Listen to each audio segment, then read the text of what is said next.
Sir, ನಿಮ್ಮ ಒಲವು ಯಾವ ಪಕ್ಷಕ್ಕೆ? ಕಾಂಗ್ರೆಸ್ ಪಕ್ಷಕ್ಕೆ. ಯಾಕೆ? ಅಭಿವೃದ್ಧಿ ಕೆಲಸಗಳಾಗಿದೆ ಸಾಕಷ್ಟು. ಕಾಂಗ್ರೆಸ್ ಮಾಡಿದೆ, ಇವತ್ತಿನ ಮಾಡಲಿಲ್ಲ. 1947ರಿಂದ ಮಾಡೋರು. ಈಗ ನೆಕ್ ಟು ನೆಕ್ ಫೈಟ್ ಇದೆ ಅಂತ ಎಲ್ಲ ಮಾತಾಡ್ತಿದ್ದಾರೆ. ಸೊ ಯಾರು ಗೆಲ್ಬೋದು ಅನ್ಸುತ್ತೆ ನಿಮ್ಗೆ? ಇಲ್ಲಿ ಕಾಂಗ್ರೆಸ್ ಪಕ್ಷನೇ ಗೆಲ್ಲೋದು. ಎಷ್ಟು ಮತಗಳಿಂದ ಗೆಲ್ಬೋದು ಸರ್? 1,500,000ರಿಂದ 1,25,000ವರೆಗೂ ಒಂದು ಓಟ್ ತಗೋತಾರೆ ಅಂತ ನಮ್ಮ ಚನ್ನಪಟ್ಟಣ ತಾಲೂಕಿಗೆ.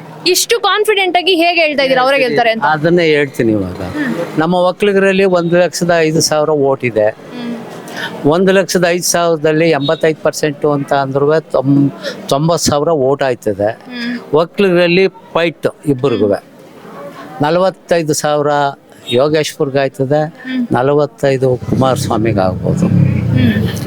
ದಲಿತರು SC ST 40,000 ಓಟ್ ಇದೆ. 40,000 ಓಟಲ್ಲಿ 80% ಆದರೂ 32,000 ಓಟ್ ಆಯ್ತದೆ.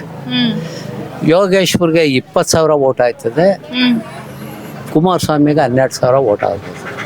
ಮುಸ್ಲಿಮ್ಸು 30,000 ಓಟ್ ಇದೆ. 80% ಅಂದರೆ 24,000 ಓಟ್ ಆಯ್ತದೆ. 24,000ದಲ್ಲಿ JDS 3,000 ಹೋದ್ರೂ ಕಾಂಗ್ರೆಸ್ಗೆ 21,000 ಓಟ್ ಆಯ್ತದೆ. ಕುರುಬರು ಅವರು 10,000 ಓಟ್ ಇವ್ರೆ. ಅವ್ರದ್ದು 7,000ದಿಂದ 7,500 ಗಂಟ ಕುರುಬರು ಓಟ್ ಆಯ್ತದೆ. ತಿಗಳದು ಅವ್ರದ್ದು ಅಷ್ಟೇ ಓಟ್ ಇದೆ. ಅವ್ರದ್ದು 7,000ರಿಂದ 8,000 ಓಟ್ ಆಯ್ತದೆ ತಿಗಳರು. ಆಮೇಲೆ ಇವರು ಅಲ್ಪಸಂಖ್ಯಾತ ಅಲ್ಲ ಹೇಳ್ದೇನ ಇವ್ರದ್ದು ಹೇಳ್ತೀನಿ. ಕುರುಬರು ತಿಗಳರು ಇವರು ಬೆಸ್ರು 11,000 ಓಟ್ ಇದೆ. ಅವ್ರದ್ದು 8,000 ಓಟು ಕಾಂಗ್ರೆಸ್ಗೆ ಆಯ್ತದೆ.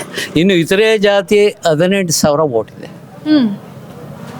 18,000 ಅಗಸ್ರು ಇರ್ಬೋದು, ಅಜಾಮ್ರು ಇರ್ಬೋದು, ಇನ್ನು ಸಣ್ಣ ಪುಟ್ಟ ಬ್ರಾಹ್ಮಣರು ಇರ್ಬೋದು, ಲಿಂಗಾಯತರು ಇರ್ಬೋದು. ಇವರೆಲ್ಲ 18,000 ಓಟಲ್ಲಿ 10,000 ಓಟು JDSಗೆ ಕಟ್ಬಿಡಿ. ಇನ್ನು 8,000 ಓಟು ಕಾಂಗ್ರೆಸ್ಗೆ ಆಯ್ತದೆ.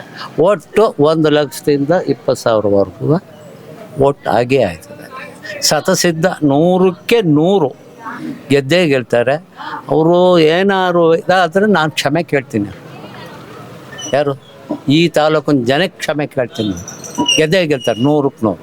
ಯೋಗೇಶ್ವರಿ ಮೇಜರ್ ಆಗಿ ಯಾವುದೇ ಜಾತಿ ಆದ್ರೂ ಒಂದು 80% ಮತಗಳು ಯೋಗೇಶ್ವರ್ ಅವ್ರ ಕಡೆಗೆ ಅಂತ ಹೇಳ್ತಾ ಇದ್ದೀರಾ? ಹೌದು, 70%.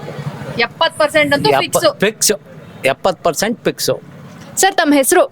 HV ನಂಜೇಗೌಡ ಅಂದ್ಬಿಟ್ಟು, ಮಂಡಲ್ ಪಂಚಾಯತಿ ಮೆಂಬರ್, ಮಾಜಿ ಮೆಂಬರು. HV ನಂಜೇಗೌಡ ಅವರ ಲೆಕ್ಕಾಚಾರ ನಿಜ ಆಗುತ್ತೋ ಇಲ್ವೋ? ನವೆಂಬರ್ 23ನೇ ತಾರೀಕು ನೀವು ಬನ್ನಿ, ಅವಾಗ ಬನ್ನಿ. ಅದೇನಾರ ಸುಳ್ಳು ಆದ್ರೆ ಆಗ ನಾನು ಕ್ಷಮೆ ಕೇಳ್ತೀನಿ. ನಿಮ್ಮನ್ನ ಯಾರ ಮಾಧ್ಯಮದ ಲೆಕ್ಕಾಚಾರ ಹಂಗಲ್ಲ, ಮಾಧ್ಯಮದ ನಾನು ಕ್ಷಮೆ ಕೇಳ್ತೀನಿ. ಅದರಲ್ಲೂ ಯೋಗೇಶ್ವರರು ಜಾಸ್ತಿ ಇದೆ. 2 ದಪ್ಪ ಸೋತಿದ್ದಾರೆ. ನೀರಾವರಿ ಮಾಡಿದ್ದಾರೆ, ಕೋರ್ಟ್ ಮಾಡಿದ್ದಾರೆ, ಆಮೇಲೆ ಅಂಬೇಡ್ಕರ್ ಭವನ ಮಾಡಿದ್ದಾರೆ, ಟ್ರಸ್ಟ್ ಗೇಟ್ ಮಾಡಿದ್ದಾರೆ, ಬಸ್ ಸ್ಟ್ಯಾಂಡ್ ಮಾಡಿದ್ದಾರೆ, ಡಿಪೋ ಮಾಡಿದ್ದಾರೆ. ಅದಕ್ಕಿಂತ ಎಲ್ಲ ಊರುಗಳು ಕಾಂಕ್ರೀಟ್ ರೋಡ್ ಮಾಡಿದ್ದಾರೆ. ಕುಮಾರಸ್ವಾಮಿ ಮಗನಿಗೆ ನೆಲೆ ಇಲ್ಲ ಇಲ್ಲಿ. ಅವರು ಹೊರಗಡೆಯಿಂದ ಬಂದಿರೋರು. ಯೋಗೇಶ್ವರ್ ಇಲ್ಲಿ ತಾಲೂಕಿನವರು, ಸ್ಥಳೀಕರು, ನಮಗೆ ಬೇಕಾದಂಥ ವ್ಯಕ್ತಿ.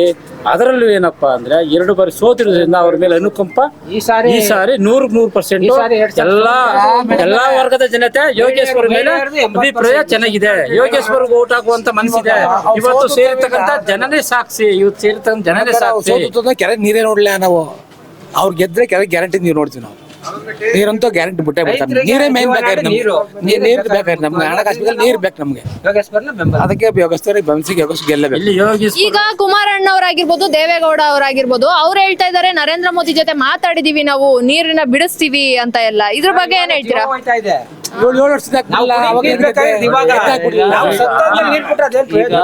ಮುಖ್ಯಮಂತ್ರಿಯಾಗಿ ಮಾಡಿಲ್ಲ. ಮೋದಿ ಬಗ್ಗೆ ಮಾತಾಡಿದ್ರೆ ಮಸ್ತಾಗಿದೆ ಅಷ್ಟೇ. ಯಾವ್ದು ಹೇಳಿ?